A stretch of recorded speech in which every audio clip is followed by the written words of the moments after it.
Anneau d'air.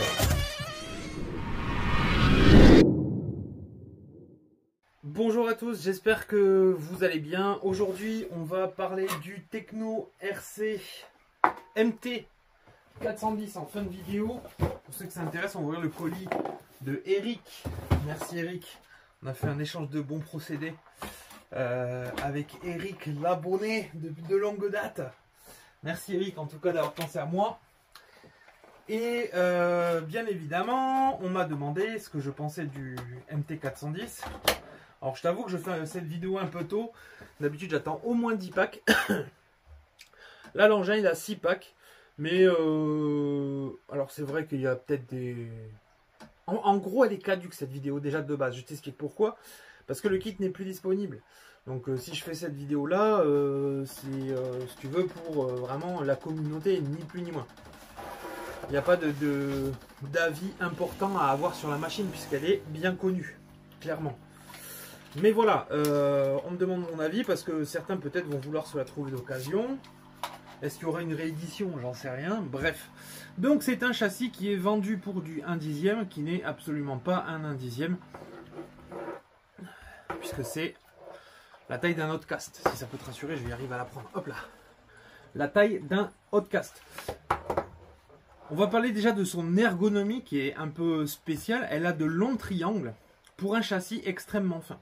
Ça peut surprendre lors du montage du kit, puisque tu te dis, oula, mais où c'est que ça va passer tout ça? Eh bien, en fait, il y a tout qui passe un peu. Alors, je n'ai pas fixé mon bouton on-off, puisque j'ai remplacé mon Vario récemment. Mais voilà un petit peu ce que ça donne, le châssis électronique monté. C'est très serré. Eh bien, ce positionnement-là est vraiment pas mal. Alors certes, les batteries, tu passeras que du coquet là-dedans. Moi, j'arrive à passer de la grosse batterie. J'ai mis une mousse de 1 cm pour faire passer ma grosse batterie. Et une protection que je vous ai déjà montré dans les vidéos précédentes pour protéger ma batterie de la noix qui tourne. En gros, ça lui donne ça recentre l'équilibre. Et recentrer l'équilibre sur un engin, je vous le conseille, vraiment. Parce que ça donne une autre dimension aux figures. En gros, le passage des figures se fait plus rapidement. Et vous savez ce que c'est, hein, quand un patineur sur glace tourne et qui se recroqueville vers lui-même, il tourne plus vite. C'est exactement le cas de cette voiture-là. Donc de ce côté-là, vous serez surpris à la conduite d'avoir un châssis ultra dynamique, surtout en bâche. Parce que oui, des avis, vous en avez énormément sur Tecno RC, mais beaucoup d'avis concernent la course. Alors il y a des avis aussi dans le bâche, vous inquiétez pas.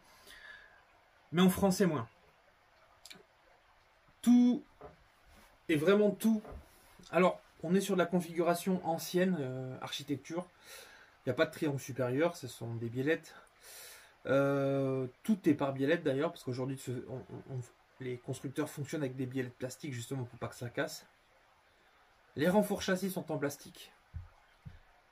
La couronne de transmission est en plastique. Le support de différentiel central est en plastique. Comme beaucoup d'RC, vous inquiétez pas. Et derrière ça, on a des matériaux nobles. Les tourelles en 70-75, le châssis en 70-75, des noix traitées dures, des cardans, on en parlera après, fonctionnels, des roulements à petite section au niveau des fusées. Tout ça, ça signe un petit peu l'ancienneté du châssis. Aujourd'hui, maintenant, on met des plus gros roulements aux fusées, les cardans sont plus gros, on met des renforts alu, etc., etc. Mais, il a été très bien conçu. Et c'est pas comme Team Associated sur le rival MT10 où tu as l'impression de voir un engin bien foutu, mais tu as l'impression que c'est un coup de bol. Et bien là, tu as l'impression que c'est bizarre. Et c'est ultra robuste. Surtout sur le vieillissement des pièces, et je tiens à dire ça, parce que quand on a des pièces de qualité, au niveau du 70-75, etc., des roulements de partout, eh bien, ta machine vieillit bien. On commence par les amortisseurs qui sont basiques, quand même avec une grosse tige d'amorto et une protection de tige d'amorceau. et des ressorts très bien, l'amortisseur fait vraiment le taf, sans problème, sans fuite, sans rien. Alors encore une fois, faut laisser vieillir les engins, mais l'amortisseur fait un vrai taf. Je pense que c'est un amortisseur de qualité, sans doute possible, de ma part. Les triangles longs pleins, j'en avais déjà parlé, ils sont longs et pleins. Et ils ont déjà ramassé en 6 packs, hein, vraiment. Et pas une déformation, pas une fissure, pas ci, pas là. Je pense que c'est un triangle que tu dois remplacer parce qu'il s'est déformé. Alors du coup, dédicace à Fred Sotou, hein, je vais nommer ton nom, excuse-moi. Mais je t'ai vu écrire, des fois on fait 500 packs avec un triangle, on va en mettre un 9 et il casse 2 sessions après. Et en fait, bon, c'est vrai que si tu avais regardé mes vidéos un peu avant, ça c'est normal. Il faut tenir compte que le plastique, quand il est trop frais, il n'est pas dans ses caractéristiques techniques de fonctionnement. Un plastique, s'il a été fait il n'y a pas longtemps, il peut ne pas tenir les packs. Et ça, je pense que nombreux d'entre vous, c'est déjà arrivé. Donc voilà, les plastiques, voilà, il faut qu'ils soient depuis un petit moment dans ton garage, chaud, froid, chaud, froid, chaud, froid, et ton plastique qui sera indestructible s'il est de bonne qualité. Voilà la réponse à ça. Donc l'architecture est un peu ancienne du triangle, mais complètement fonctionnelle et très jolie d'ailleurs, parce que du coup c'est atypique, on ne les voit pas souvent ce genre de triangle, maintenant, ça se faisait beaucoup plus à l'époque. Et là on a un triangle d'1 centimètre d'épais, des renforts de partout, c'est sympa, j'allais dire c'est beau, il y a plus beau maintenant, mais c'est vraiment sympa.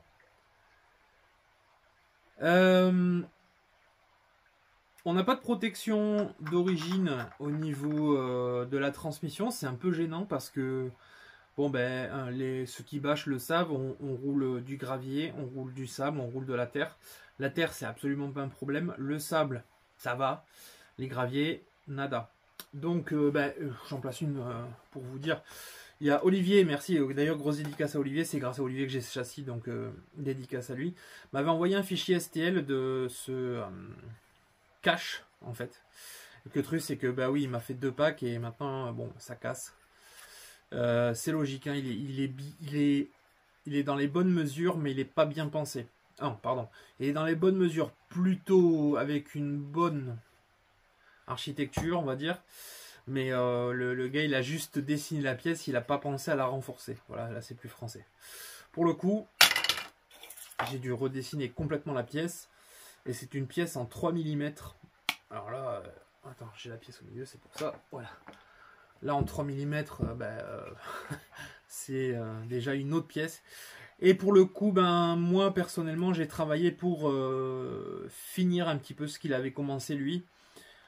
Vous voyez que j'ai repris exactement la même architecture, hein. C'est pas un copier-coller parce que du coup il fallait que je redessine entièrement la pièce, mais du coup je couvre des endroits plus importants que lui avec des petits bouts de scotch. Je me suis aidé, tu vois, à faire petit à petit.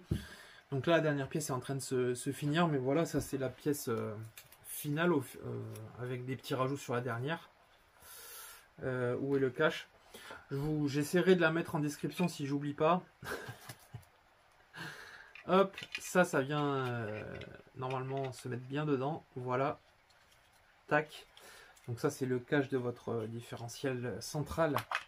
Et en gros, tu viens mettre ta pièce comme ça. Et là, elle y va bien. C'est vrai que l'autre, je galérais à la mettre en place. Je comprenais pas trop. Et puis au fur et à mesure de l'avancement, je comprenais ce qu'il avait fait comme erreur. Enfin, comme erreur entre guillemets. C'est pas des erreurs, mais il y a des endroits où il fallait retoucher. Et maintenant, cette pièce...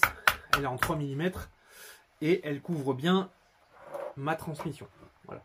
Donc ça c'est ce qu'il n'a pas, le Techno. Il en existe sur eBay en arnaque en TPU à 15 € la pièce TPU. Et lui j'aurais bien aimé le copier. Mais bon, j'ai repris plutôt ça. C'était plus intéressant finalement. Donc voilà, il sera dispo gratuitement comme la personne qui avait fait celui-ci. Sur Thingiverse quand j'y pense. Merci. La direction, je voulais absolument en parler sur cet engin parce que putain, ça fait du bien d'avoir une direction comme ça. Vous savez que bah, j'aime bien je considère que une direction de qualité sur un engin fait énormément sur le comportement de ta voiture, y compris les amortisseurs et les points durs dans tes triangles. Et toute la direction est montée sur roulement. Alors oui, vous allez me dire, mais moi aussi. Non. En fin de pivot, en palonnier de pivot, palonnier la truite, palonnier de pivot en bout, il y a un roulement, tu vois. Ça se fait sur pas beaucoup de bagnoles.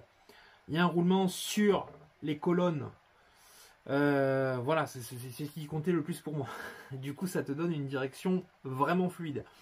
Ensuite, on a une direction montée sur fusée étrier.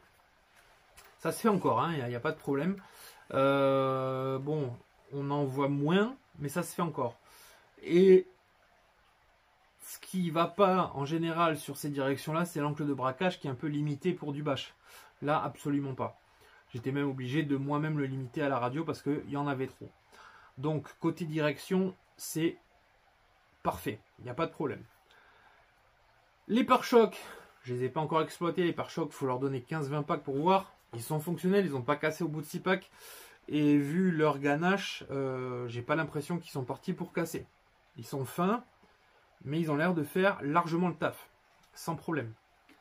Pareil, côté platine supérieure de direction, elle est simple et basique, mais elle est montée avec des vis de 4. Sur la plupart des engins, c'est monté avec du vis de 3. Donc c'est ça aussi qui peut faire sûrement la différence de la fiabilité de son truc. Les renforts en plastique de châssis, et bien ça aussi c'est très étonnant, mais c'est un châssis 70-75 en 4 mm. Donc pour que le 4 mm bouge, et bien ça va être difficile pour lui. Donc voilà pourquoi les renforts plastiques vont durer dans le temps, normalement, plus qu'une autre voiture RTR classique. Cette voiture, vous l'avez compris, elle est quand même montée très intelligemment. Elle a été faite avec de l'expérience et ça se voit. Je n'ai pas essayé le V2 clairement. J'espère pouvoir le faire très bientôt. Je me mets ça comme objectif.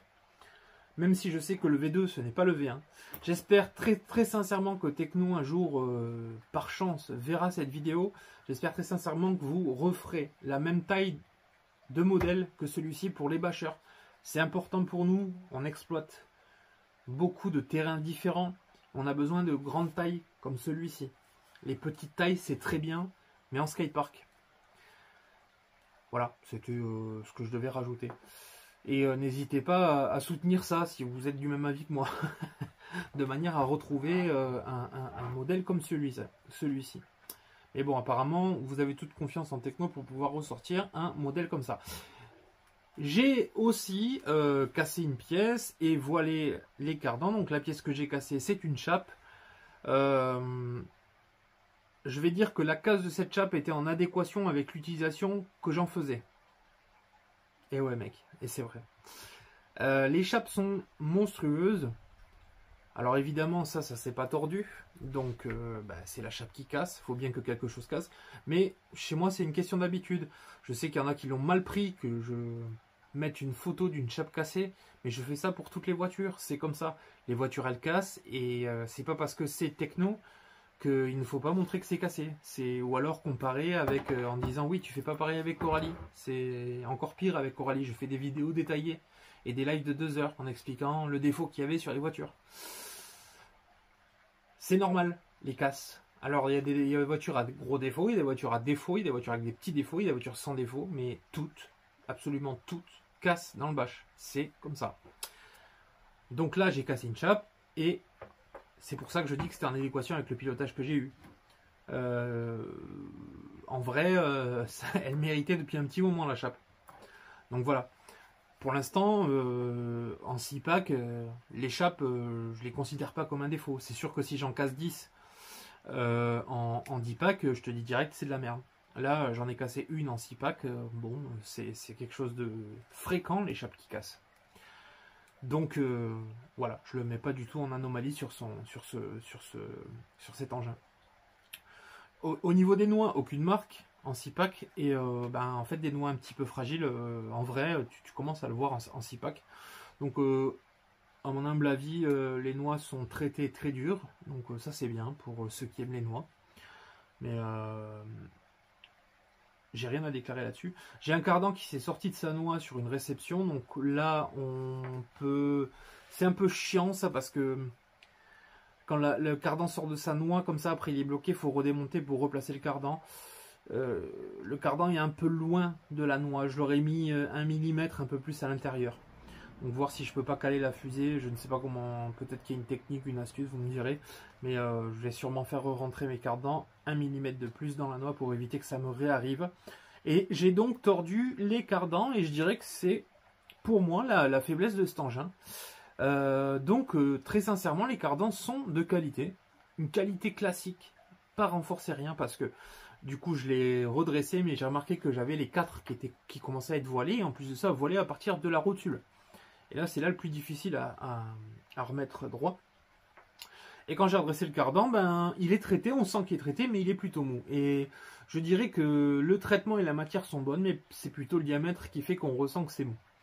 Donc le cardan est classique, et ouais, personnellement, si tu prends un techno, si tu veux être tranquille au niveau des cardans, moi personnellement, je prendrais des cardans renforcés. Pour l'instant, ils vont faire le taf, hein, j'ai pas le choix.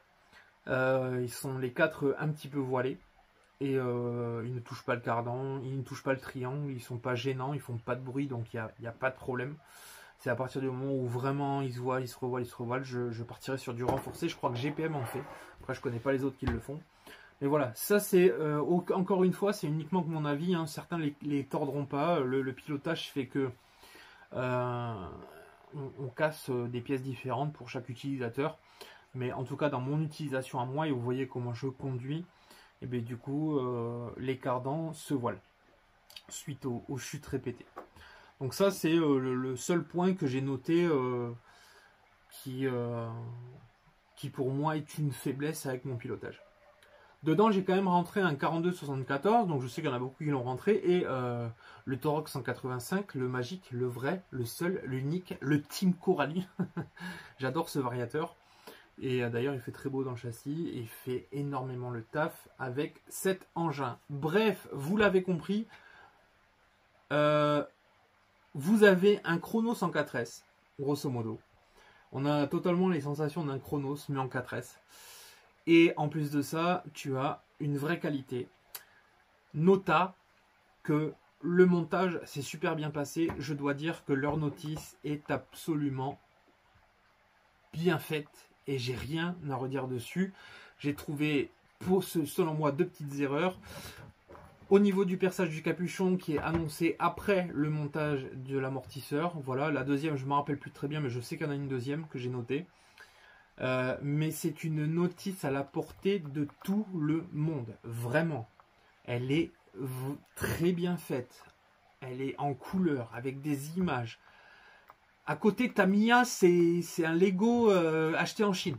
Sans déconner. Elle est nickel. Tu peux faire ça à un mec qui débute dans la RC. Vraiment. C'est là où, voilà, tu sens que Techno, pour le coup, on retranscrit leur expérience pour une voiture de bâche. Très jolie voiture, sachant que c'est une V1 de chez Techno. Donc, c'est pas une vraie V1, puisque Techno avait des châssis déjà montés comme l'EB48 et l'EB48 2.0. Donc c'est un cumul d'expérience sur ce châssis-là, retranscrit dans le MT. Donc voilà. Mais ils ont bien fait et cette voiture est vraiment, vraiment sympa. Dommage qu'elle n'ait plus à l'achat parce que je vous la conseillerais 2 fois plus qu'une. C'est vraiment cool. Il y a aussi des barres anti-roulis dessus, je ne l'ai pas précisé, des barres anti-roulis assez costauds, elles font le taf magnifiquement bien. Les différentiels, je ne peux pas t'en parler, ça fait que 6 packs, j'ai pas eu de grattement, encore heureux. Le cardan long, hyper long qu'on a à l'avant n'est pas voilé, et l'ultra court à l'arrière, je ne sais pas s'il est voilé, mais il faudrait un microscope pour le voir. La disposition de l'électronique et de la batterie est la parfaite symbiose de l'équilibre sur ce châssis. Je vous garantis qu'au pilotage, ça se ressent énormément. Vraiment. Voilà. Le prix, bah, y en a qui se payent des X-Max à 1200 balles. Hein. Donc, s'acheter un châssis à 500 euros, voilà. Ça reste quand même un petit peu onéreux parce qu'il y a des RTR. Ça reste un peu onéreux, mais tu achètes quelque chose. Voilà, tu es sûr de ton achat. Et ça, c'est plutôt cool.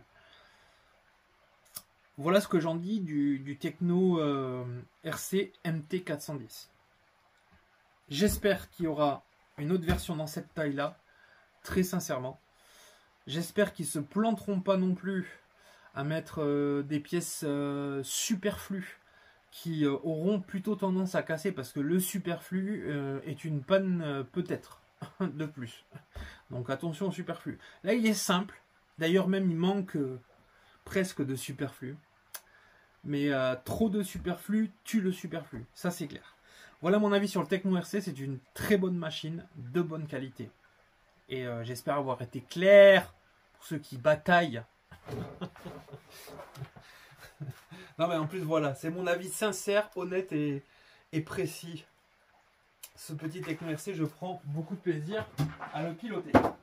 Je vérifie quand même si ça filme. J'ai fait couler mon café parce que c'est... Hein, voilà, ça filme. 21 minutes à dire des conneries.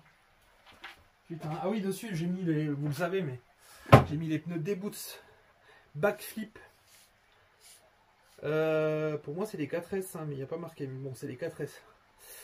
Je les adore sur cette voiture-là. Sur cette voiture-là, je trouve. Voilà.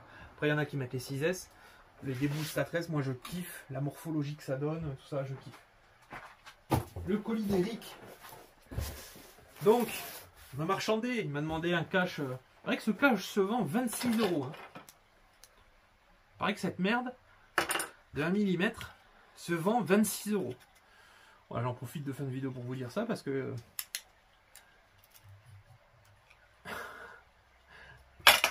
Je devrais monétiser mes vidéos. Le cache RMT en 3 mm et plus en précision pour pouvoir la mettre sur le châssis.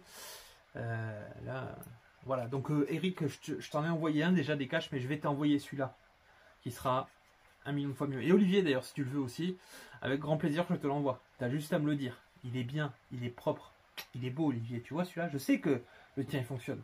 Celui-là il est beau. il est frais, tu vois. Je bois un petit coup de café, tu m'excuses Eric parce que... fille. J'aurais dû le boire avant ce café. Allez, un colis de Eric, ça fait plaisir. L'homme qui monte tout en alu. Vous le connaissez pas, vous pouvez le voir sur le groupe... Oh, je crache. Sur le groupe Facebook.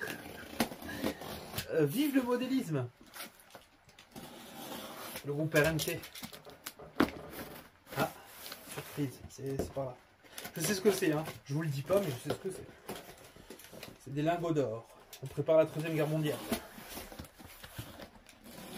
Faut coffrer, les gars, faut coffrer. Délicieux, trop bon, miam, délicieux, extra, j'adore. Qu'est-ce que t'achètes, toi, Eric? Oh, c'est un petit... Oh, c'est lourd, dis donc. C'est un petit colis dans un gros colis, je suis déçu quoi. Ah oui d'accord, d'accord, ça c'est ton premier paquet. Il a dû être refusé à la poste. Petite pièce ici. J'enlève parce qu'il a marqué mon nom en gros, mon adresse, bon même si les 3/4 la connaissent. C'est bien, c'est comme les poupées russes. Pas trop dire...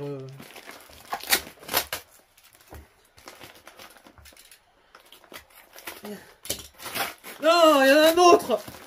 Eric, t'as fait exprès? T'as peur que... Qu'est-ce que c'est que ça encore? Je vais me prendre une bombe dans la gueule. Oh, putain, Eric. T'abuses, Eric. Hein. Ah ouais. Oh, déjà que j'arrive pas à défaire un autre pêche. J'ai peur de couper quelque chose dedans. Putain. Il a mis du scotch renforcé fibré. Je ne mens pas. Qu'est-ce que c'est que ça? Putain, Eric, tu fais exprès. Hein. Un scotch tout avec comme ça, de qualité.